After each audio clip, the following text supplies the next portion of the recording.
ఈ దర్శనం కోసం వచ్చే భక్తులు తప్పకుండా కొన్ని సూచనలు పాటించవలసి ఉంటుంది. శ్రీ గురుభ్యో నమః. శ్రీ తిరుమల తిరుపతి దేవస్థానముల వారు ఈ ముక్కోటి ఏకాదశి, ద్వాదశి సందర్భాలను పురస్కరించుకుని ముక్కోటి ఏకాదశి నుండి 10 రోజుల పాటు స్వామివారి దర్శనం చేసుకోవడానికి ఏర్పాట్లు చేశారు. కానీ ఈ దర్శనం కోసం వచ్చే భక్తులు తప్పకుండా కొన్ని సూచనలు పాటించవలసి ఉంటుంది.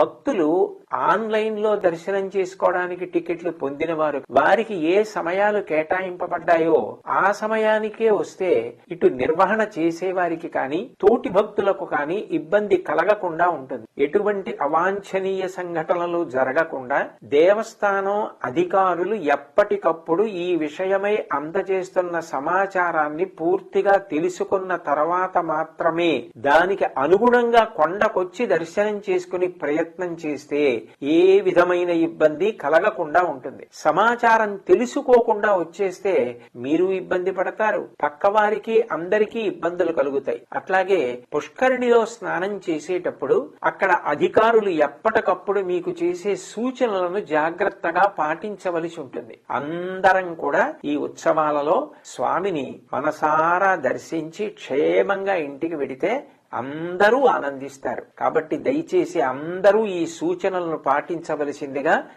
మరీ నేను ప్రార్థన చేస్తున్నాను.